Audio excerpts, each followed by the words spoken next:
If God had not revealed himself to me, and if the Blessed Virgin Mary had not revealed herself to me and brought me into the Catholic Church, I probably would have died and I probably would have been condemned.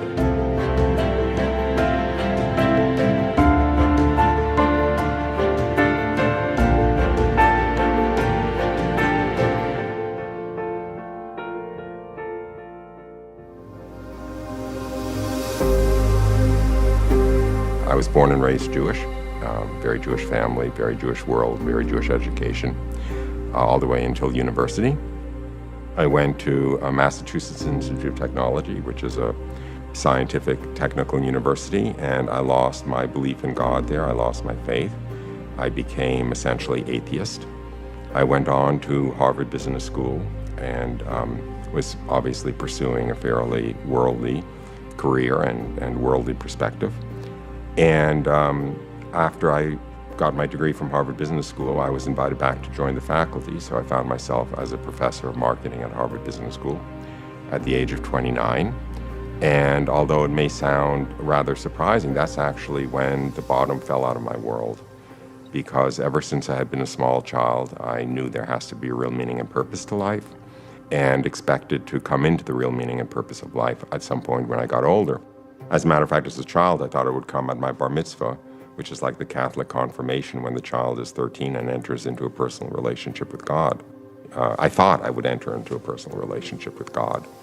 When that didn't happen, it was actually one of the saddest days of my life, but then I got distracted with worldly life, so to speak, high school and university and Harvard Business School and so forth.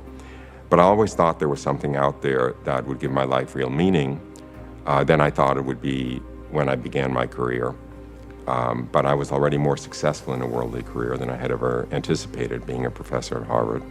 But there was still no meaning or purpose to life. And therefore, I fell into the darkest despair of my life at that point.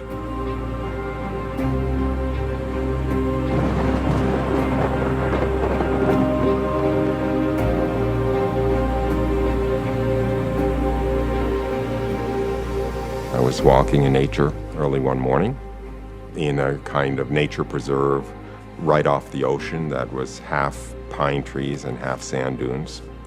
And I received the most spectacular grace in my life. From one moment to the next, I was walking along, lost in my thoughts. I had long since lost any hope in believing that God existed or anything like that. When from one moment to the next, the curtain between earth and heaven disappeared, and I found myself in the presence of God, very knowingly in the presence of God, and seeing my life as though I had died and was looking back over my life in the presence of God. And I saw in an instant many, if not most, of the truths of the Catholic faith. I saw that we live forever. I saw that every action has a moral content that's recorded for all eternity, that everything that had ever happened to me had been the most perfect thing that could have been arranged, coming from the hands of an all-knowing, all-loving God, not only including those things that had caused the most suffering at the time, that I had thought of as the greatest disasters, but especially the things that had caused the most suffering at the time. And I saw that my two greatest regrets after I died would be, number one, all of the time and energy I had wasted worrying about not being loved, when every moment of my existence I was held in an ocean of love greater than I ever imagined could exist, coming from this all-knowing, all-loving God. And the other great regret would be every hour I had wasted doing nothing of value in the eyes of heaven. I saw that here I had been so worried about life having no meaning, when in fact it has an infinite depth of meaning, because every moment contains the possibility of doing something of value in the eyes of heaven. And every time we take advantage of that opportunity, we will very truly be rewarded for it for all eternity. And every opportunity we let slip and don't take advantage of will be a lost opportunity for all eternity.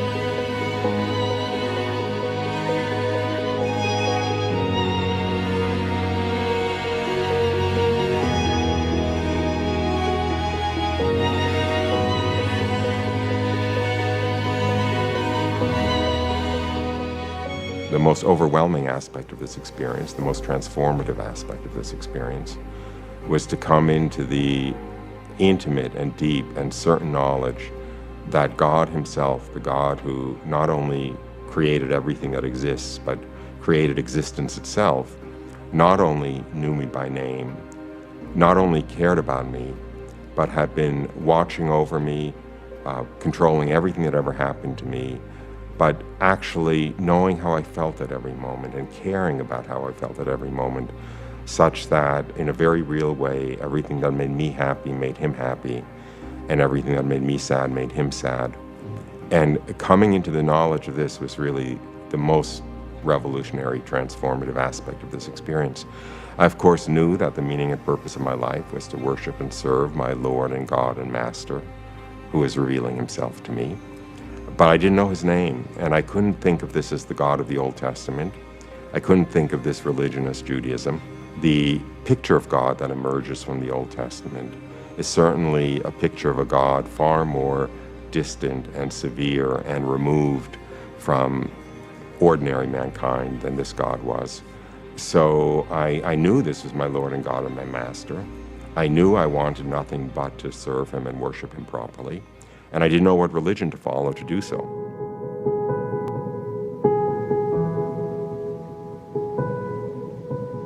So I prayed at the time. I was actually still walking at the time, even though I had fallen into heaven, so to speak, and could see the spiritual world and was in this intimate communion with God. I was still also seeing the physical world around me. The physical world had become as though transparent, and I could see through it into the spiritual world. Anyway, as I was walking, I prayed to know the name of my Lord and God and Master who is revealing himself to me, so I would know what religion to follow. And I prayed as I was walking along, let me know your name. I don't mind if you're Buddha and I have to become Buddhist. I don't mind if you're Christian and I have to become Hindu. I don't mind if you're Apollo and I have to become a Roman pagan, as long as you're not Christ and I have to become Christian. That desire for not to be Christ because I didn't want to become Christian came from my being Jewish, and I didn't want to kind of go over to the other side, to what I saw as the enemy side, and he respected that and he did not reveal his name to me. So I returned home happier than I had ever been in my life. I knew there was never any reason to be worried or anxious about anything, that absolutely everything that had ever happened to me had been the most perfect thing that could be arranged, coming from an all-knowing, all-loving God. And I knew that what awaited us, if we play our cards right, after we died, which was an eternity of a happiness and bliss and perfection greater than we could ever imagine. And all I wanted to do was know the name of my Lord and God and Master who had revealed himself to me, and what religion to follow to please him. And I had no idea. So since this had been a mystical experience, I turned in that direction to find out more about it, which was a very imprudent thing to do. And I looked into some rather foolish, new agey kinds of directions. But I also did something which bore great fruit, which was every night before I went to sleep, I would say a short prayer that I had made up to know the name of my Lord and God and Master who had revealed himself to me in that experience.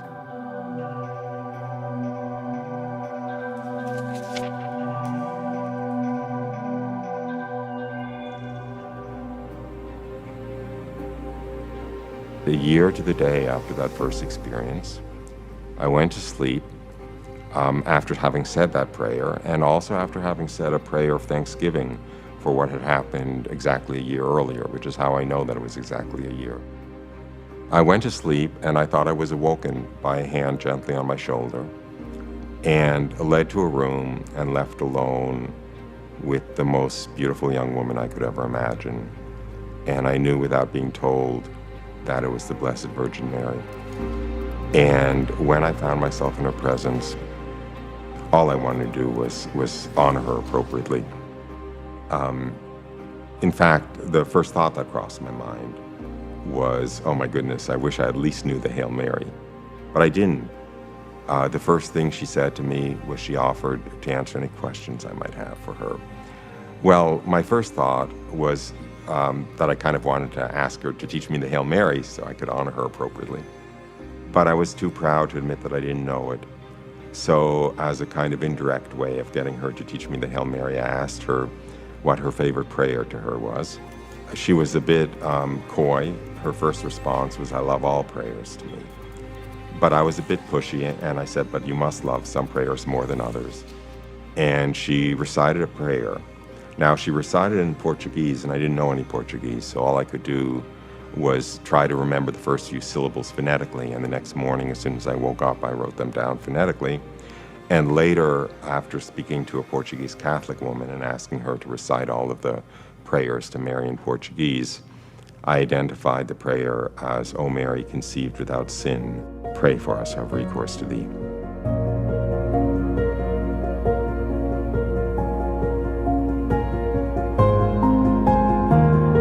When I went to sleep at night, I knew virtually nothing about the Blessed Virgin Mary. All I knew was from Christmas carols, mostly from Silent Night, and from having seen Christmas creches sometimes in public places. I had never touched, much less opened, a New Testament. I knew none of what she revealed to me in this experience. The other thing that I want to say is, although she was perfectly beautiful to look at, indescribably beautiful, even more profoundly affecting was the beauty of her voice, which was composed, the only way I can describe it, is it was composed of that which makes music music. And when she spoke, and when the beauty of her voice flowed through me, carrying with it her love, it lifted me up into a state of ecstasy greater than I ever imagined could exist. So most of my questions actually flowed out of my being absolutely overwhelmed by who she was and by her grandeur. I'll mention a couple of the questions. They were actually often more exclamations than they were actually questions. For instance, at one point, I kind of stammered out, "How can it be? How is it possible? How can it be that you're so glorious, that you're so magnificent, that you're so exalted? How can it be?" And her response was just to look down at me almost with pity and shake her head gently and say, "Oh no, you don't understand. I'm nothing. I'm a creature. I'm a created thing. He's everything."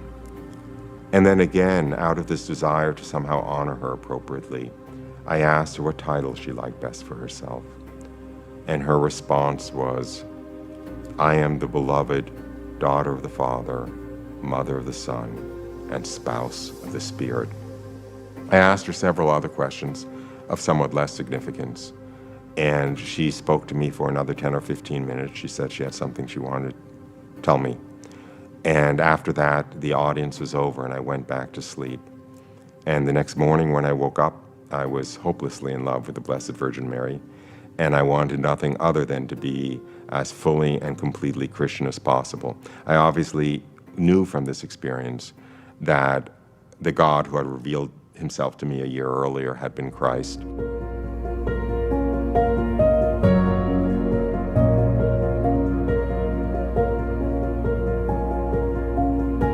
The first experience, I was still walking. I was completely awake, completely conscious. The second experience, the experience of the Blessed Virgin Mary, I thought I was awake at the time, and my memory represents it as though I had been awake. And I remember it with an absolute word-for-word clarity. I actually even remember thinking about other questions to ask that I had decided not to ask, and so forth. However, I now understand, although I didn't at the time, that if there had been a camera in the room, it would have shown me asleep in bed throughout that experience. When I woke up, I knew I wanted to be as fully and completely a Christian as possible. I literally did not know the difference between Protestantism and the Catholic Church, and there wasn't much I could do other than open a local phone book and start going to a local Protestant church. But as soon as I got to know the pastor a little bit, I shyly asked him about the Blessed Virgin Mary. And when he answered without the respect that I knew that she deserved, I knew this is no place for me. In fact, during that experience of her, I actually saw, this is difficult to describe, but I saw how all of the grace, all of the gifts that flow from divinity into humanity flow through the Blessed Virgin Mary. I saw her as a kind of pipeline or conduit connecting divinity to humanity, through which all of God's graces and gifts flowed. In fact, going back to that experience, it was very difficult for me to understand that the Blessed Virgin Mary was entirely and completely human and no more than human because of her unique connection, let's say, to the divinity.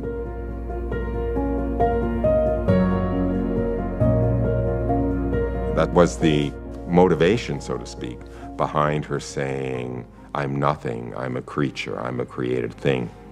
She wasn't about to allow me to have any confusion about her status, which is completely as a creature and being nothing more or less than what God made. Nonetheless, as I said, I saw the her extraordinary and unique role in the distribution of graces. Back to the next morning and the following weeks, I knew that I didn't belong in that Protestant church where the pastor had not much respect for the Blessed Virgin Mary, and I used to spend all my free time visiting Marian shrines. There was a shrine to Our Lady of La Salette about 45 minutes from where I lived, and I used to go there 3 or 4 times a week to walk the grounds and to feel the presence of the Blessed Virgin Mary and to commune with her. And that shrine was held by the Catholic Church. And sometimes when I was there, there would be a Mass going on. And whenever I was in the presence of a Mass going on, I was filled with a tremendous desire, I could almost say a lust, a greed, to receive the communion, to receive the Eucharist, even though I literally did not know what it was.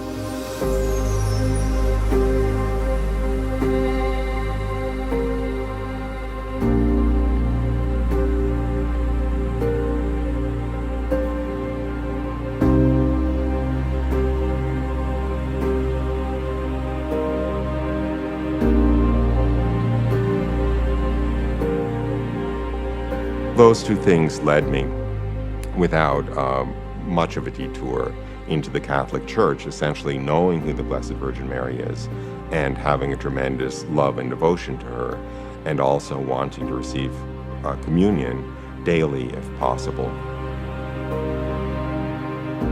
By entering the Catholic Church, I not only didn't stop being Jewish, but the only way I can understand it is that I became more Jewish than ever, because I became a Jew who was following the Jewish Messiah, rather than a Jew who refused essentially to follow the Jewish Messiah and was stuck in pre-Messianic Judaism. In fact, my understanding of the relationship is that the Catholic Church is post-Messianic Judaism, and that Judaism is pre-Messianic Catholicism, that they're one and the same plan for salvation. I must admit, I did not accept all of Catholic dogma. I held on to a lot of beliefs that I had had prior to these experiences, and I'm a bit ashamed to say that it was actually only probably about a year and a half after I had entered the Catholic Church and been baptized that I finally realized that everything the Catholic Church taught is certainly true. In other words, everything in Catholic dogma was in fact true.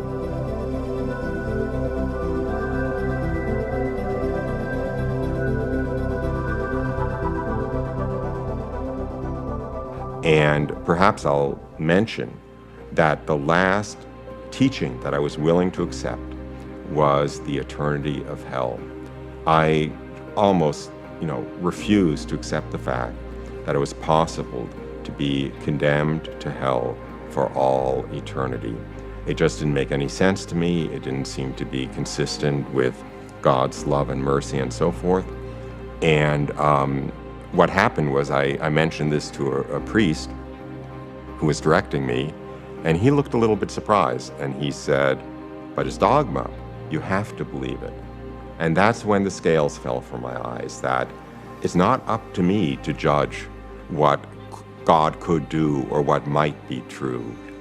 If it's taught as certainly true by the Catholic Church, then I know it to be true, not because it makes sense to me, but because it is revealed by God through the authority of the Catholic Church. And of course, over time, I came to understand from inside why it might be true, but I had to let go of that presumption, of that incredible human pride, to say that I'm able to understand everything that God might do. I'm able to understand why and what God might do, and I somehow put myself, it's almost, if I can say so, it's almost like a Luciferic position, putting oneself in the position of judging God and what's possible and reasonable for God.